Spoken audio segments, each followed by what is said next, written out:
Hi, I'm sure that you're all very busy right now getting ready for Christmas, but I thought that I would just pause for a moment in my work in my studio and share with you some of the things that I use to create sparkle and shine in my paintings, especially this time of year when I'm making things like Christmas cards. I don't usually use a lot of glittery stuff in my regular work. Once in a while I do, but I'm going to switch my camera around and show you some of the things I've discovered while digging through my studio today.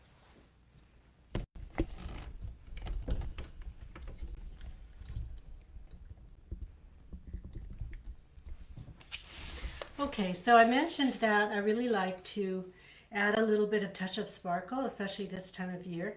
This gold is made with just a simple gold pen. So let's have a look what some of these materials do. This is a Posca pen, and it just creates a little bit of shine. That one's a little bit dry. Let's try this one here. Also a Posca pen. So I think you can see it's just simple, easy, an easy product to grab when you need just a little bit of sparkle. I'm going to get a piece of plain paper too, so I can move that up into the camera so you can see it. These sometimes dry out. That's my problem. I don't use them enough to really keep them nice and flowing. Sometimes the nibs dry out a little bit. So of course, like all metallic things, they show better with certain, you turn them certain ways in the light. Another pen that I like is just this bronze, what's the make? Uniball pen. So these are kind of crafting pens. It's kind of nice to have bronze once in a while. So these are, more for doing lettering, that kind of thing. These are moving into more of a watercolor, water-soluble media. I love these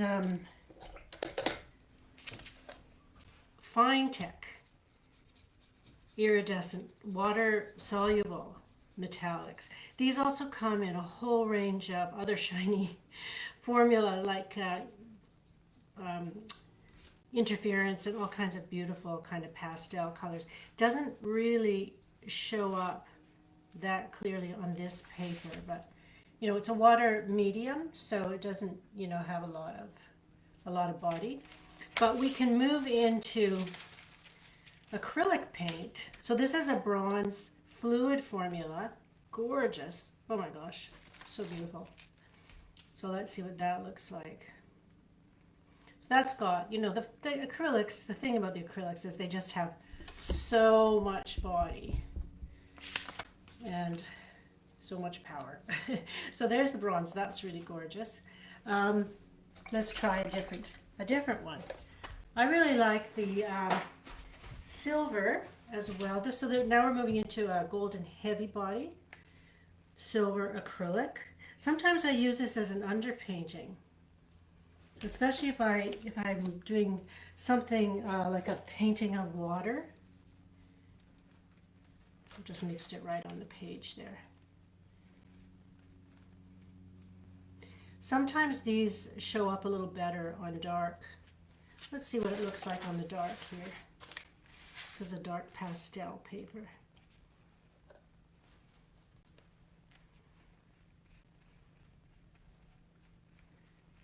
So there's the silver on a dark pastel paper. And here's an iridescent gold. Iridescent bright gold. You can get different kinds of brightness of gold. You can get more of an antique gold that's duller. I'll try this on the dark. So that's the fine gold. What else do I have here? I have an iridescent pearl color.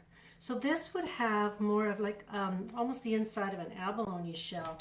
So as you look at it in the light, it would change color depending on the angle that you're looking at it. So as it goes down, it looks almost like the silver. but as you looked at it from different angles, it would have a little bit of a different cast to it. So in some lights it would have sort of a pinky cast, some angles, and in others a blue. Which sort of brings me to interference sparkly things. So I love FW acrylic inks. The pearlescent ones have a shine to them, but they're not like metallics. They're actually what we call interference pigments. So let me just put a little bit of that on here. I've got some over here already. This is hard to convey on a camera, but what interference pigments do is they act like the scales of a butterfly wing, or some bird feathers also use color in this way.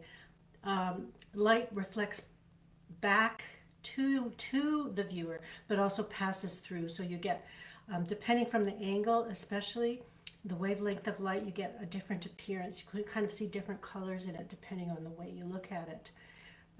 So they're kind of fun. And what else do I have here? You can just get inexpensive crafters metallic paint. You know, the professional are pretty pricey, especially if you're just using these for kind of seasonal, crafty kind of things, or as highlights in a Christmas card. So that's the Crafter's Silver. You can see though the difference between the golden silver and the Crafter's Silver. This is way more loaded with pigments. So those are the paints that I've got in my studio. The other thing that I like to play with once in a while is leafing. Now, not true gold and silver leaf, because that's a bit expensive, but you can get these kind of faux leaf sheets in most art stores, and they're actually pretty simple to use. I'm going to just lay down a little bit of medium. So, you know, sometimes you can use a special formula that you buy to glue the leafing down, but I like to just use medium, and I just use a thin layer of matte medium. And then you want to have a dry brush handy as well. So these are very light and fly away. So you'll find you grab it and it starts to break apart in your hand right away. So I can just lay this down. You can see how fragile it is. Push it down with the dry brush. And anywhere where there's matte medium, it'll stick. And then I can just peel that away. Actually, it's best to brush it away to get a bit of a softer brush. And you can just kind of gently brush the edges away. And so the way that you lay down the medium will influence how that leaf goes down. So you can create some shape. It's hard to do it really, really accurately. This isn't professional leafing at all, but it's just kind of fun. So then I like to collect all the little fragments in Ziploc bags, because I often will just use them, add them to underpaintings of mixed media work, and let them just create a little bit of surprising shine here and there. So just get that out of the way. Yeah, so those are some of the ways that I add sparkle to works, especially at this time of year. So have fun, and I hope you all have a really wonderful Christmas season.